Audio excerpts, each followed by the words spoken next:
This is a story of an unlikely hero that goes on a journey to discover who he is.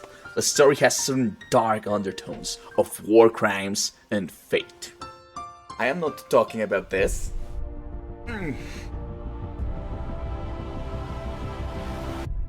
Spoilers for Dust and Elysian Tail. It's over 10 years old, so you'll be fine. Dust and Elysian Tail debuted on August 15, 2012. It was developed by Dean Dodrill and published by Microsoft Studios. For what I understand, he did everything by himself, except the music and the voice acting, so mad respects for the guy.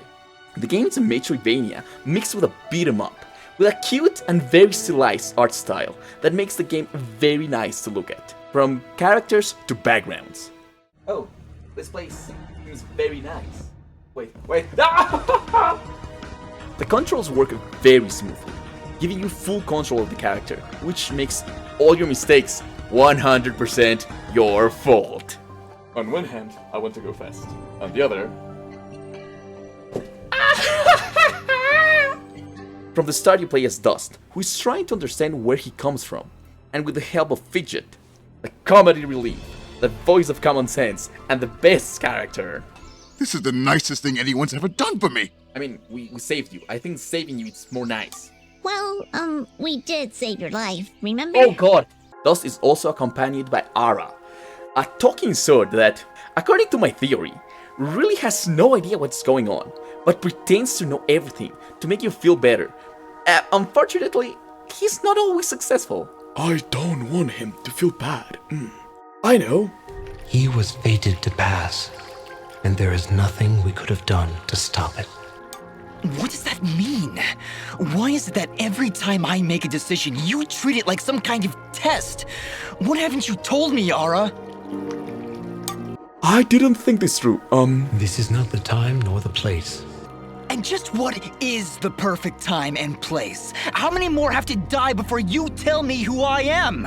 Who am I, Ara? What am I even doing here? Why is this guy shouting at his sword?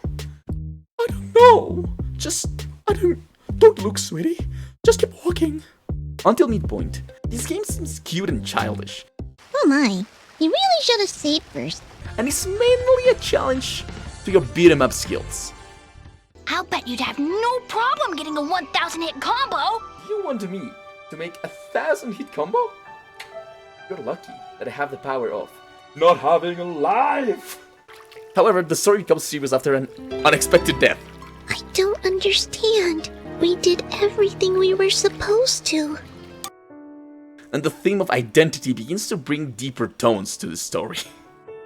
Throughout the first part of the game, the player is always teased about the origins of Dust. So, Fidgets, then? That's me. And you're Dust? It would seem that way, though I can't recall that name.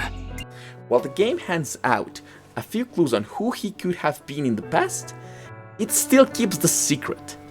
The last time I saw an outfit like yours was the day my family was murdered. Subtle. I was really surprised where the story ended up. This is actually a soul fusion of two people.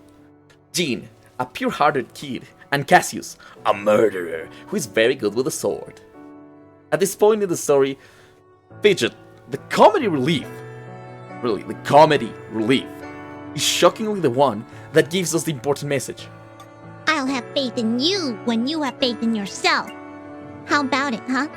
Who are you, really? Dust is Dust, not the parts that make him up. He should not think about what his parts and about his past, but what he became by himself, with the help of his new friends. A bit cheesy, but if Kung Fu Panda could pull off a story about letting go of the past and focus on who have you become, then this game can do it as well. Dust has to face all his self-doubt at the start of the final fight, where, with a great cutscene, just look at it. Jin is dead, as is Cassius. Their souls now live within me. But as long as I live, I still have a choice. Then what are you? I am Dust, and your campaign ends here now. Let's end this. Dust accepts who he is and fights the final boss in a pretty badass fight that reminds me of the final fight in Return of the Sith. It's over, Gaius! I have the high ground! You underestimate my power! Don't try it!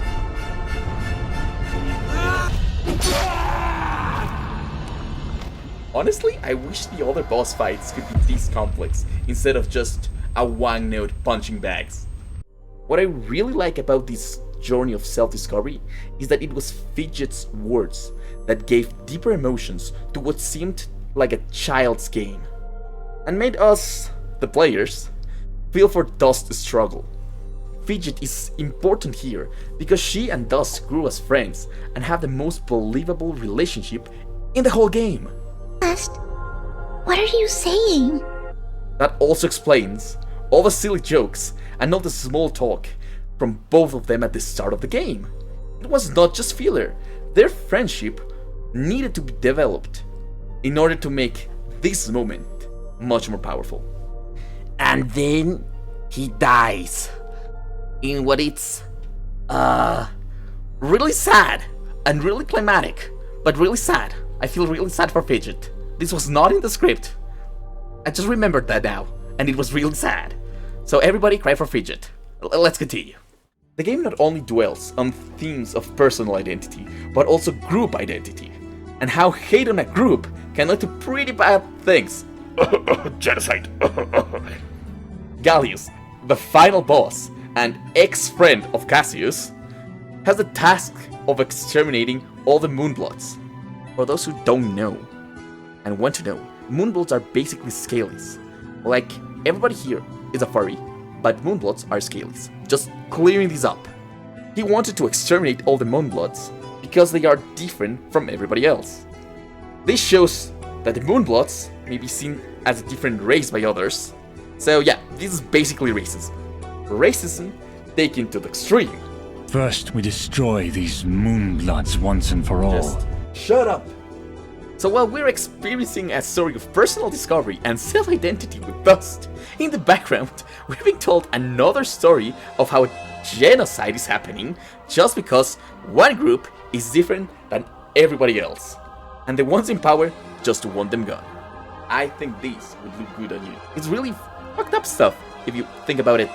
Even though this game puts a really cute and child-friendly foot forward, below the surface, there are a lot of deep issues and ideas that make the story so much more interesting and gives the player a lot to care about.